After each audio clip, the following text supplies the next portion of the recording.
ಟಿಪ್ಪು ಜಯಂತಿ ಮತ್ತೆ ಆಚರಿಸಿದ್ರೆ ನಾಶ ಗ್ಯಾರಂಟಿ, ನಾಶ ಆಗಬೇಕಂದ್ರೆ ಟಿಪ್ಪು ಜಯಂತಿ ಪ್ರಾರಂಭಿಸಲಿ. ಸಿದ್ದರಾಮಯ್ಯ ಸರ್ಕಾರದ ವಿರುದ್ಧ ಬಸನಗೌಡ ಪಾಟೀಲ್ ಯತ್ನಾಳ್ ಗರಂ ಆಗಿದ್ದಾರೆ. ಅಡಿಗೆ ಮನೆಯಲ್ಲಿ ಚಿಕನ್ ಮಸಾಲ ಮಾಡಬೇಕು ಅಂತ ನಿರ್ಧಾರ ಮಾಡಿದ ಮೇಲೆ ಕೋಳಿ ಜೊತೆ ಏನು ಕಣಿ ಕೇಳಬೇಕೇನು? ರಾಜ್ಯ ಸರ್ಕಾರ ಟಿಪ್ಪು ಜಯಂತಿ ಮಾಡಬೇಕಾ ಮಾಡಬಾರ್ದಾ? ರಾಜ್ಯ ಸರ್ಕಾರ ತೀರ್ಮಾನ ಮಾಡುತ್ತೆ.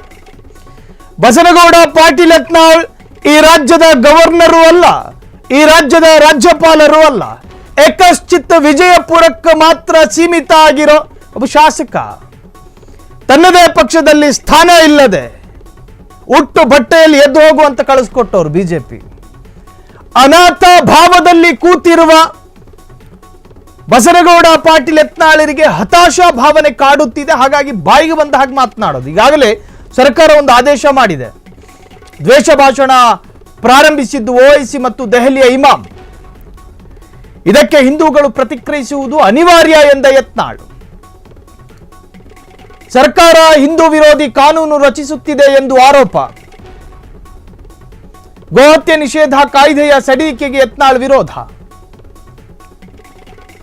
ಟಿಪ್ಪು ಜಯಂತಿ ಮತ್ತೆ ಆಚರಿಸಿದ್ರೆ ನಾಶ ಗ್ಯಾರಂಟಿ. ಇದೇ ಬಸನಗೌಡ ಪಾಟೀಲ್ ಯತ್ನಾಳು ಮುಸ್ಲಿಮರ ವೇದಿಕೆಯನ್ನ ಹತ್ತಿ ಟಿಪ್ಪು ಸುಲ್ತಾನರು ಬಳಸಿದ ಪೇಟವನ್ನ ಧರಿಸ್ಕೊಂಡು ಕೈಯಲ್ಲಿ ತಲವಾರು ಇಟ್ಕೊಂಡು ಫೋಟೋಗೆ ಪೋಸ್ ಕೊಟ್ಟಿರೋ ಪುಣ್ಯಾತ್ಮ. ಆಗ ಪಕ್ಷ ಬೇರೆ ಇತ್ತು, ಆಗ ಇವರಿಗೆ ಬೇರೆ ತರಹದ ತೆವಲು ಚಪಲ. ಈಗ ಬಿಜೆಪಿ ಪಕ್ಷದಲ್ಲಿ ಇದ್ದುಕೊಂಡು ಅನಿವಾರ್ಯ. ಬಿಜೆಪಿ ಪಕ್ಷದಲ್ಲಿದ್ದಾಗ ಟಿಪ್ಪು ವಿರೋಧಿ ಹೇಳಿಕೆ ಕೊಡೋದು, ಮತ್ತೊಂದು ಪಕ್ಷದಲ್ಲಿದ್ದಾಗ ಮುಸಲ್ಮಾನರನ್ನ ಗುಡ್ಡೆ ಹಾಕೊಂಡು ಮುಸಲ್ಮಾನರಿಗೆ ಜಿಂದಾಬಾದ್ ಅಂತ ಹೇಳಿ ಘೋಷಣೆ ಕೂಗೋದು.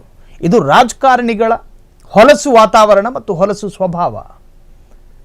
ಟಿಪ್ಪು ಜಯಂತಿ ಆಚರಣೆ ಮಾಡಿದ್ರೆ ನಾಶ ಗ್ಯಾರಂಟಿ ಅಂತ ಹೇಳಿ ಬೆದರಿಕೆ ಹಾಕ್ತಾರೆ ನೋಡಿ ಈ ರಾಜಕಾರಣಿಗಳು. ಬೆದರಿಕೆ ಹಾಕುವುದಕ್ಕೆ ಹೂ ಆರ್ ಯು?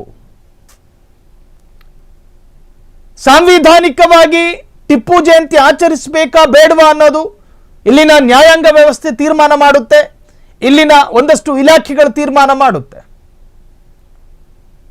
ಅದು ಮಾಡಿದರೆ ನಾಶ ಗ್ಯಾರಂಟಿ ಅಂತ ಯಾರಿಗೆ ಬೆದರಿಕೆ ಹಾಕ್ತಿದ್ದೀರಿ?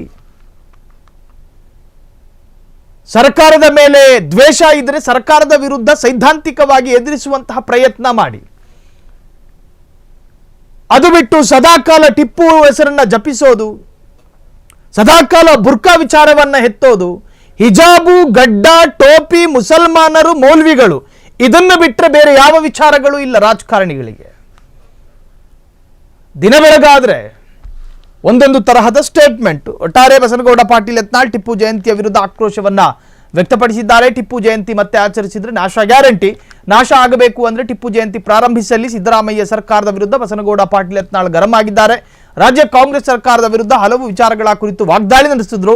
ಕಾಂಗ್ರೆಸ್ ಟಿಪ್ಪುವನ್ನ ಬೆಂಬಲಿಸಿದಾಗಲೆಲ್ಲ ವಿನಾಶವಾಗಿದೆ, ಪುನಃ ನಾಶ ಆಗಬೇಕಿದ್ರೆ ಟಿಪ್ಪು ಜಯಂತಿಯನ್ನ ಪ್ರಾರಂಭ ಮಾಡಲಿ ಎಂದು ಸವಾಲು ಹಾಕಿದ್ರು. ದ್ವೇಷ ಭಾಷಣವನ್ನ ವಿರೋಧಿಸುವ ವಿಧೇಯಕ ಜಾರಿಗೆ ತರುವ ಸರ್ಕಾರದ ನಿರ್ಧಾರದ ಬಗ್ಗೆ ಪ್ರಶ್ನೆ. ದ್ವೇಷ ಭಾಷಣ ಪ್ರಾರಂಭಿಸಿದ್ದು ಓವೈಸಿ ಮತ್ತು ದೆಹಲಿಯ ಇಮಾಮು. ಇದಕ್ಕೆ ಹಿಂದೂಗಳು ಪ್ರತಿಕ್ರಿಯಿಸುವುದು ಅನಿವಾರ್ಯ ಎಂದ ಯತ್ನಾಳ್. ಸುಮ್ಮನೆ ಹಿಂದೂಗಳು ಅಂತ ಹೇಳಿ ಒಂದು ಬಾಣ ಬಿಡೋದು. ನಿಮ್ಮಗಳನ್ನ ಅಥವಾ ಈ ತರಹದ ಭಾಷಣ ಮಾಡುವವರನ್ನ ಹಿಂದೂಗಳು ಅಂತ ಯಾರು ಕರೆಯಲ್ಲ, ಹಿಂದುತ್ವವಾದಿಗಳು ಅಂತ ಕರೀತಾರೆ. There is difference between Hindu and Hindutva. Basanagouda Patil Yatnal ವಾದಿಸುವ ವಾದಕ್ಕೆ ಆತರನ್ನ ಹಿಂದುತ್ವ ಅಂತ ಕರೀತಾರೆ. ಸಿ.ಟಿ. ರವಿ ಹಿಂದುತ್ವ ಅಂತ ಕರೀತಾರೆ. ಇದು ನಾವು ಹೇಳ್ತಿರೋದಲ್ಲ. ಸಾಮಾಜಿಕ ಜಾಲತಾಣದಲ್ಲಿ 2 ಕ್ಯಾಟಗರಿಗಳನ್ನ ಮಾಡಲಾಗಿದೆ. ಸೊ ಹಾಗಾಗಿ ಸರ್ಕಾರ ಹಿಂದೂ ವಿರೋಧಿ ಕಾನೂನು ರಚಿಸುತ್ತಿದೆ ಎಂದು ಆರೋಪ. ಗೋಹತ್ಯೆ ನಿಷೇಧ ಕಾಯ್ದೆಯ ಸಡಿಲಿಕೆಗೆ ಯತ್ನಾಳ್ ವಿರೋಧವನ್ನು ವ್ಯಕ್ತಪಡಿಸಿದ್ರು. ಈ ಹೇಳಿಕೆಯ ನಂತರ ಆಕ್ರೋಶಗಳು ಕೂಡ ವ್ಯಕ್ತವಾಗಿದೆ. ಕ್ಷಣ ಕ್ಷಣದ ಸುದ್ದಿಗಳಿಗಾಗಿ ಫ್ರೀಡಂ ಟಿವಿ ಸಬ್ಸ್ಕ್ರೈಬ್ ಮಾಡಿ, ಲೈಕ್ ಮಾಡಿ ಹಾಗೂ ಫಾಲೋ ಮಾಡಿ. ಹೊಸ ಸುದ್ದಿಗಳ ನೋಟಿಫಿಕೇಶನ್ಗಾಗಿ ಬೆಲ್ ಐಕಾನ್ ಮೇಲೆ ಕ್ಲಿಕ್ ಮಾಡಿ.